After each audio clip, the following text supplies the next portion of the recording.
오늘은 주님께 시선을 고정합시다라는 제목을 함께 말씀을 나누겠습니다. 이 말씀을 들으시는 가운데 우리 주님의 은총이 저와 여러분과 함께 하시기를 축원합니다. 우리 인생의 B와 D 사이에 초이스가 있습니다. 항상 우리는 많은 선택 속에 살아갑니다. 그 선택의 결과들이 모여서 우리의 인생을 형성한다고 해도 과언이 아닐 정도로 우리는 다양한 선택을 매일 하며 살아갑니다.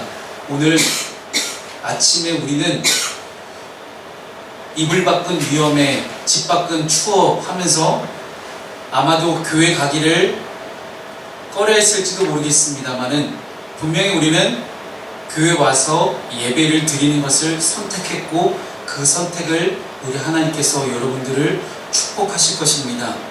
이 선택이라는 것은 매우 중요합니다. 순간의 선택이 평생을 좌우한다는 말이 있을 정도로 한 번의 선택이 우리의 인생 전체를 다 바꾸기도 합니다. 신앙에서 우리는 어떠한 부분에서 선택을 할 수 있습니다. 구원에 있어서 오직 하나님의 은혜이고 하나님의 주권에 달려있고 우리가 구원받는 것이 온전히 하나님의 뜻에 달려있지만 결국 주님, 제가 주님을 나의 구세주와 주님으로 믿기로 이 시간 고백합니다. 주님을 영접합니다라는 입술의 고백을 하는 인간의 자유의지는 온전한 나의 선택이 될 수 있습니다. 그래요, 인간의 구원이라는 것은 하나님께서 우리에게 구원의 순간들을 펼쳐주셨고 그 선택을 하는 것은 인간의 몫이라는 것입니다. 그렇게 보게 된다면 여러분들은 참 잘 선택을 하고 이 자리에 앉아 계신 것입니다. 하나님의 말씀에 순종할 것인지 내가 불순종할 것인지도 우리는 매일매일 가슴에 손을 얹고 생각해보면 매일매일 많은 순간들마다 우리는 고민하며 또한 선택하며 살아갑니다. 우리가 믿음으로 순종하고 하나님의 말씀을 따르기를 희망하며 살아갈 때에 우리의 인생은 귀하게 쓰임받는 인생, 복받는 인생으로 될 줄로 믿으시기 바랍니다. 여러분, 정말 중요한 사실은요, 나는 복받는 인생이 될 수 있을 것이다 라는 그런 믿음과 확신입니다. 사랑하는 여러분, 우리 하나님은 축복의 하나님이십니다. 축복의 하나님께서 저와 여러분과 함께 하실 때 반드시 여러분들의 축복을 받을 수 있을 거라는 그 믿음을 여러분 소유하게 되시는 그런 축복받는 인생 되시기를 축원합니다. 여러분, 내가 축복받을 수 있을 거라는 믿음을 가지고 있는 것도 굉장히 중요합니다. 나는 여전히 교회를 다녀도 예수 그리스도를 믿어도 하나님을 예배하는 사람이 되어도 나는 여전히 찌질이야, 나는 아무것도 아니야, 나는 보잘것 없는 사람이야 라고 생각한다면 결국 우리는 하나님의 그 어떠한 은혜와 축복도 받을 수 없는 그런 사람으로 살아갑니다. 사랑하는 여러분, 깨끗한 물은 깨끗한 컵에 담아 마시는 것이 당연한 일입니다. 그렇다면 여러분들이 이미 내가 하나님께 축복받을 수 있는 사람이라는 믿음과 확신을 가지고 살아갈 때 하나님은 반드시 여러분들을 축복하실 것입니다. 이러한 믿음과 선택을 하기 위해서 우리에게 중요한 것이 있습니다. 하나님의 말씀에 귀를 기울이고 하나님께 시선을 고정하고 주위의 환경과 어떠한 여건에서도 우리는 흔들리지 말아야 합니다. 사단은 끊임없이 우리에게 찾아와서 괜찮아 하면서 우리를 타협하게 하고 합리화시키려는 많은 유혹과 달콤한 속삭임을 우리에게 들려줄 것입니다. 여러분, 사단의 그런 달콤한 유혹과 속삭임과 자기 합리화와 타협으로부터 벗어나기 위해서는 그런 것들에 신경을 쓰지 않고 오직 하나님께만 시선을 줄 수 있는 저와 여러분 되기를 소망합니다. 하나님께 시선을 고정하기 위해서 어떻게 해야 될까요? 첫 번째는 하나님은 온전한 순종을 원하십니다. 오늘 본문의 12절 말씀을 다시 한번 읽어보겠습니다. 12절 말씀 시작. 이에 내가 이르기를 블레셋 사람들이 나를 치러 길갈로 내려오겠거늘 내가 여호와께 은혜를 간구하지 못하였다 하고 부득이하여 번제를 드렸나이다 하니라. 여러분 보십시오. 부득이하여라는 단어가 등장합니다. 부득이하여. 우리가 참 많이 사용하는 단어입니다. 부득이해서. 목사님, 어쩔 수 없었어요. 하나님, 제가 어쩔 수 없었어요. 제가 시간이 없었고요. 제가 이것도 없었고요. 제가 그런 형편과 상황이 안 됐어요 라는 그런 말들을 우리는 종종 하곤 합니다.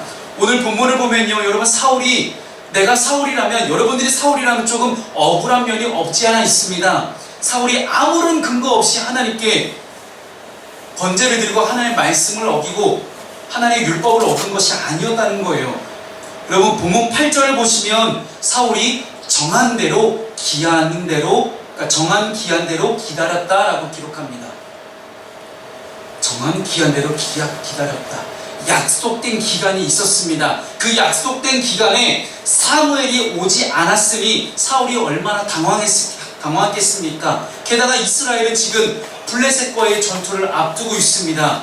블레셋 군대는 믹마스라는 그런 지역에 진을 치고 언제든지 전쟁을 치를 수 있도록 준비를 다 마친 상태입니다. 그런데 사무엘이 오지 않으니 그 당시 사사이자 선지자였던 사무엘, 하나님의 뜻을 대언하던 사무엘이 오지 않으니 백성들이 흩어지기 시작합니다. 백성들이 흩어지기 시작했다는 것은요, 그 당시 이스라엘 가운데는 정규 군대가 없었어요. 그래서 각 지파별로 선발된 20세 이상 된 성인 장정 남자들을 데려다가 군사훈련을 잠깐 시키고 군대에 내보내는 것이 그들이 이스라엘 상황이었습니다. 각 지파별로 모여진 숫자가 쫙 모였어요. 당연히 사울이 베냐민 지파이니 베냐민 지파를 비롯해서 12지파가 함께 다 모여서 전쟁을 치를 준비를 하고 있는데 선지자가 오질 않으니 백성들이 흩어지기 시작합니다. 왜 선지자가 오고 안 오고가 중요할까요? 여러분 그 당시 고대 근동 지방에서요, 거의 대부분의 모든 나라들이 전쟁에 나가기 전에 항상 자신들의 신을 섬기는 제사장을 불러다가 점을 칩니다. 점을 쳐서 우리가 이 전쟁에 나가는 것이 옳으냐 물어보고 전쟁에 우리가 이길 수 있겠느냐 물어봅니다. 그런데 하나님의 뜻을 대언하던 선지자 사무엘이 오지 않으니 백성들이 두려움에 빠져서 두려움 가운데 하나님의 음성이 들리지 않는다는 그런 절박한 상황 속에서 흩어지기 시작합니다. 전쟁의 순간, 내가 싸워야 되는 순간을 피하기 시작합니다. 내가 맞닥뜨리는 어떤 어려움과 환경과 고난과 역경들 속에서 그를 맞서지 않고 흩어지기 시작합니다. 주님의 음성이 들리지 않을 때 우리는 흩어짐을 경험하게 됩니다. 주님의 말씀이 우리에게 들려지지 않을 때 우리의 인생 가운데 우리의 영적인 운동이 전혀 일어나지 않을 때 우리의 마음은 급격하게 흔들리고 우리의 마음은 흩어짐을 경험하게 되는 것입니다. 이러한 모든 상황들을 종합해 볼 때요, 사울의 행동이 전혀 이해가 가지 않는 것은 아니었습니다. 사울 조금 억울했겠죠. 아마 억울했을 겁니다. 선지자 사무엘이 정한 기한대로 오기만 했다면 아마도 이런 일이 일어나지 않았을지도 모릅니다. 그러나 이런 억울함이 사울의 불순종을 정당화해 줄 수는 없다는 사실입니다. 상황적으로, 환경적으로, 그리고 사울의 마음을 생각해 볼 때 분명 그럴 만도 했고 그럴 수도 있었겠다는 생각이 들 수도 있습니다. 그러나 인간적인 연민만으로 사울을 지지해주고 옹호해줄 수는 없다는 사실입니다. 그의 불순종을 정당화할 수는 없다는 말입니다. 상황이 나쁘다고 해서 하나님의 말씀을 어겨도 되는 것은 아닙니다. 이 세상에 가장 절대적인 진리를 하나를 꼽으라면 무조건 하나님의 말씀 외에는 없음을 믿으시기 바랍니다. 하나님의 말씀에 대한 불순종을 정당화할 수 있는 것은 아무것도 없습니다. 12절 후반부를 보면 사울이 이야기합니다. 부득이하여 내가 번제를 드렸습니다. 부득이하여. 보십시오. 사무엘 선지자여, 당신이 봐도 이거는 좀 안 맞지 않습니까? 부득이하게 내가 번제를 드리지 않고서는 도저히 전쟁을 칠 수가 없는 상황이었습니다. 맞아요, 여러분. 부득이한 상황 맞아요. 그러나 13절 말씀은 부득이한 상황에서 행한 불순종에 대하여 망령되이 행하였다라고 말씀합니다. 여러분, 정한 기한대로 사무엘이 오지 않았을 때 그 사울의 마음 얼마나 속이 탔을까요? 성도 여러분, 하나님께서는 우리에게 온전한 순종을 원하십니다. 부득이한 상황에서 어쩔 수 없는 상황이라 할지라도 지켜도 되고 지키지 않아도 되는 그런 하나님의 말씀이란 존재하지 않는다는 사실이에요. 전능하신 하나님의 말씀은, 하나님의 법은, 하나님 나라의 법칙은 내가 지켜도 되고 지키지 않아도 되는 그런 선택할 수 있는 것이 아니란 말입니다. 어떠한 환경과 상황 속에서도 그 기준을 하나님의 말씀에 두는 온전한 순종을 하나님은 원하십니다. 부득이한 상황 가운데 놓였을지라도, 내가 다소 억울한 상황 가운데 있다 할지라도 온전히 하나님의 말씀에 순종하며 나아갈 수 있는 저와 여러분 되기를 주님의 이름으로 축원합니다. 여러분, 물론 우리의 인생 가운데 정말 어쩔 수 없는 상황들이 간혹가다 발생합니다.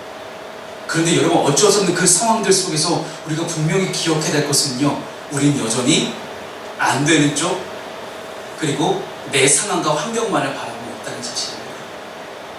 은연중에 우리는 부득이하니까, 어쩔 수 없으니까 나 할 수 없어, 못 가, 못해, 내가 할 수 없다는, 나는 할 수 없다는 그런 못하는 쪽으로만 우리가 어느새 우리의 신경이 쏠려있는 우리의 자신의 모습들을 보게 됩니다. 아마도 사울도 그랬을 거예요. 부득이한 상황이니까 내가 전쟁을 할 수 없다는 생각이 들었을 겁니다. 그러니 나라도 지금 하나님께 번제를 드리지 않으면, 내가 비록 제사장은 아니지만 나는 왕이지만 하나님의 말씀을 어기면서까지도 내가 이렇게 할 수밖에 없는 그런 부득이한 상황들 속에서 하나님이 날 이해해 주시겠지. 나는 할 수 없어. 하지만 정말 중요한 것은요, 그 자리 가운데 하나님은 계시지 않았다는 사실입니다. 사울이 번제를 드리기 전에 한 번이라도 하나님, 제가 이걸 하는 것이 맞습니까? 라고 물어보았다면, 어떠한 선택을 하는 거냐, 여러분 참 중요합니다만은 그 선택의 기준이 뭐냐는 것은 정말로 더 중요합니다. 내가 무엇을 기준으로, 무엇을 근거로 가지고 내가 선택을 할 것이냐, 이것이 나의 인간적인 욕심인가, 아니면 정말로 하나님의 뜻인가는 내가 기도를 했느냐 안 했느냐에 따라 달라지는 것입니다. 나의 인간적인 욕심일 수 있습니다. 부득이한 상황일 수도 있습니다. 하지만 사랑하는 성도 여러분, 그 순간들 속에서 하나님을 바라보십시오. 문제를 바라보지 말고, 환경과 어려움을 바라보지 말고 하나님을 바라보십시오. 하나님이 정답이십니다. 두 번째는, 우리는 하나님께 시선을 고정할 수 있어야 됩니다. 사울이 망령 때에 행한 이유가 여러 가지가 있습니다. 핑계를 댈 만한 원인들이 너무나 많이 있습니다. 그러나 사울이 하나님의 말씀에 온전히 순종하지 못했던 근본적인 이유는 하나님을 향한 시선이 고정되지 않았기 때문입니다. 주위의 환경이 달라지고 급변합니다. 시선을 빼앗기게 됩니다. 그러니 내가 늘 바라봤던 것을 보지 못하고 주위를, 다른 것들을, 환경들을 보게 됩니다. 하나님을 향한 시선이 흔들려서 더 이상 하나님을 바라보지 못하게 됩니다. 지금 내 눈앞에 닥쳐있는 일들만을 내가 바라보기에 급급한 내 상황들을 보게 됩니다. 사울이 정한 기한까지 잘 기다렸습니다. 그것을 보게 된다면 사울이 그렇게 인내심이 없는 사람은 아니에요. 정한 기한까지 잘 기다렸어요. 사울이 흔들렸던 것은 사무엘이 오지 않았기 때문이 아니라 백성들이 흩어지기 시작했습니다. 그래서 사울은 흔들리기 시작합니다.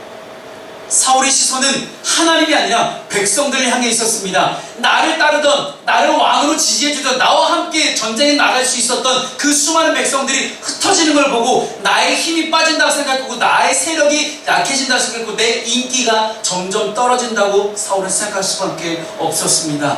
그는 하나님을 바라보지 못하고 흩어지는 백성에게 시선이 빼앗겼던 것입니다.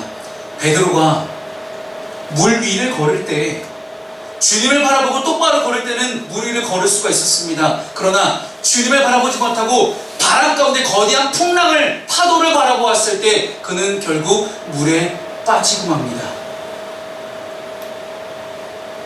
믿음이 연약했을 때 물에 빠지는 것들을 보게 된다면 우리의 상황도 별반 다르지 않은 것들을 보게 됩니다. 우리 역시도 마찬가지죠.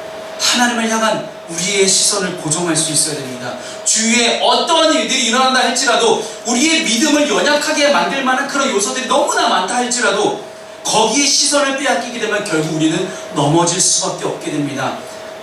우리 모두가 하나님께 시선을 고정하고 오직 하나님만을 바라보고 달려갈 수 있는 믿음의 사람들이 될 수 있기를 주님의 이름으로 축복합니다. 그래서 바울 사도는 우리에게 이렇게 권면합니다. 너희가 달려갈 때 향방 없이, 즉 이쪽 저쪽 방향 없이 그냥 내 마음 가는 대로 그냥 달려가는 것이 아니라 표대를 향하여 너희들이 달려가길 내가 원하노라라는 그런 권면을 남깁니다. 표대를 향하여. 여러분, 그 표대가 무엇입니까? 우리 인생의 표대가 어디에 있습니까? 우리 인생의 표대는 오직 한 분, 우리 하나님 한 분밖에 없다는 사실을 여전히 여러분 마음 가운데 온전한 믿음으로 받아들일 수 있는 저 여러분 되기를 주님의 이름으로 축복합니다. 세 번째는 예배의 목적이 분명해야 합니다. 우리가 하나님께 축복받고 하나님께 시선을 고정하고 하나님의 인도하심을 받는 삶을 살아가기 위해서는 예배의 목적이 분명해야 되는 거예요. 특별히 오늘 사울의 불순종은 제사와 연관이 있습니다. 번제를 드렸어요. 하나님을 예배하는 것과 연결되어 있습니다. 그 당시 하나님께 제사를 드리고 단을 쌓고 제사를 드리는 것은 지금의 예배를 의미합니다. 표면적인 부분은 표면적인 잘못된 것, 망령도에 행한 것은 제사장이 아닌 사울이 직접 제사를 증례한 것이지만 이와 더불어 생각해 볼 것이 하나가 더 있습니다. 사울이 직접 제사를 증례한 이유가 무엇입니까? 사무엘이 정한 기한대로 오지 않았기 때문이지요. 사무엘이 오지 않으니 나라도 제사를 드려서 하나님께 예배를 드려야겠다는 생각을 사울이 하게 됩니다. 문제는 사무엘이 오지 않자 백성들이 흩어졌기 때문입니다. 게다가 12절에서 사울이 사무엘에게 변명했던 것처럼 블레셋 사람들이 이스라엘을 공격할 시간이 임박했습니다. 이제 조금 있으면 터져요. 전쟁의 포화가 터지기 시작합니다. 내 앞에 닥쳐있는 수많은 문제와 어려움과 역경과 고난들이 이제는 조금만 건드리면 펑 하고 터질 만한 그런 풍전등화의 위기 속에서 지금 우리가 예배를 드리고 있는 것입니다. 이렇게만 보면 사울의 처지가 굉장히 딱해 보입니다. 너무 불쌍해요. 그러나 여러분, 이 상황 속에서 사울이 예배를 드리는 그 사람 사울의 마음 가운데 어떤 마음이 있는지를 우리는 살펴봐야 합니다. 여러분 잘 아시지요? 우리 하나님께서는 사람의 마음의 중심을 보시는 분이다. 사울이 제사를 드린 이유가 무엇이었습니까? 사울이 제사를 드렸던 이유, 하나님을 경외했기 때문이 아니에요. 그 사람은 하나님을 잘 믿어서가 아니었던 거예요. 어제 사무엘상 큐티 내용이 이런 내용이었습니다. 사울이 한 번도 하나님께 단을 쌓아본 적이 없더라는 그런 문구가 나와요. 이 뒷부분이 나오거든요. 오늘 본문은 아니지만 사울은 한 번도 하나님께 단을 쌓아본 적이 없다는 건요, 사울이 단 한 번도 온전한 마음으로 하나님께 예배와 기도를 드려본 적이 한 번도 없었다는 그런 사실을 반증합니다. 그랬다는 것은요, 사울이 사무엘 선지자가 오지 않아서 부득이해서 내가 번제를 드렸다는 것은 핑계에 불과합니다. 하나님을 찬양하기 위함이나 하나님께 예배를 드리기 위함이 아니었던 것입니다. 사울의 목표는 단 한 가지였습니다. 전쟁을 승리로 이끄는 것, 블레셋 군대를 이기기 위함, 자신의 목숨을 지키기 위함, 이 전쟁에 이겨서 흩어지는 저 사람들이 변함없이 나를 지지해주고 흩어지는 사람들 변함없이 나만을 이스라엘 왕으로 인정해주기를 바랬던 사울 왕의 속마음이 여기에 담겨져 있습니다. 그러다 나중에 하나님께서 다윗을 이스라엘 왕으로 세우려고 하실 때 사람들이 사울의 죽인 자는 천천히요 다윗이 죽인 자는 만만이라고 소리치며 찬양하며 예루살렘 거리를 돌아다닐 때 사울은 질투심에 다윗을 죽이려고 그렇게 쫓아다닙니다. 그만큼 자신의 명예와 욕심에 혈안이 되었던 사람이 사울이었습니다. 그러니 이 사울이 백성들이 흩어지는 것을 보았을 때, 야, 이러다 자칫 잘못하면 내가 블레셋과의 전쟁에 내가 지고 말겠구나. 사울이 처음에 왕으로 등극했을 때 블레셋과의 모든 전쟁에 다 승리했습니다. 그러니 사람들이 찬양하기를 사울의 죽인 자는 천천히라고 이야기할 정도로 정말로 많은 블레셋 군대와의 전쟁 가운데서 승리했던 사울입니다. 그런데 나를 승리로 이끌게 해줬던 백성들이 떠나고 있는 것들을 보게 되는 거예요. 전쟁의 승패가 하나님이 아니라 사람에게 달려있음을 사울은 착각했던 것입니다. 오늘 우리 함께 찬양했으면 세상의 유혹 시험이, 여러분 전쟁은 나에게 속한 것이 아니라 하나님께 속해 있다고 분명 우리는 찬양으로 고백했습니다. 그런데 여러분, 우리의 인생과 우리의 삶을 어떻게 살아갑니까? 우리는 변함없이 우리의 인생이 내 뜻대로, 내 욕심대로, 내 생각대로, 내 마음의 뜻대로 할 수 있다고 생각을 해요. 그것 자체가 결국 우리는 많은 영적 전쟁터 가운데서 내가 내 힘으로 승리할 수 있음을 믿는 사람이기 때문에 우리는 그렇게 생각합니다. 여러분, 착각하지 마십시오.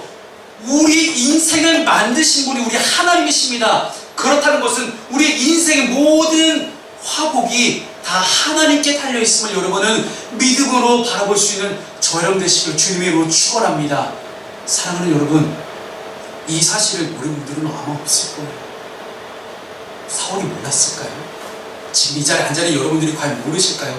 다 아실 겁니다. 나의 인생이 하나님께 달려있다, 내 인생이 하나님께 달려있음을 모르는 사람은 없습니다. 나를 하나님께 만드셨다는 사실을 모르는 사람이 이 자리 가운데 앉아있을 수는 없습니다. 그런데 우리는 너무나 작은 선택 가운데, 내 인생에 일어난 수많은 작은 선택들 가운데서 그런 선택을 하지 않고 살아가고 있다는 말입니다. 사울이 했던 이 망령되이 번제를 드렸던 이 일만 커 보입니까? 우리의 인생 가운데는요, 우리의 삶의 연속성 속에서는요, 여전히 변함없이 하나님의 기준이 아니라 내가 기준이 되었어, 내 명예와 내 욕심과 내 생각을 채우기 위해서 변함없이 수많은 선택들을 하고 있는 우리 자신의 모습들을 보게 됩니다. 여러분, 예수를 믿는다는 것,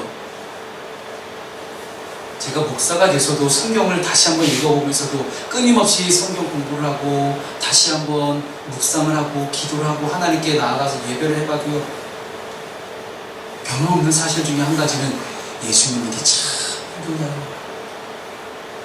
예수 믿는 게 너무나 어렵습니다.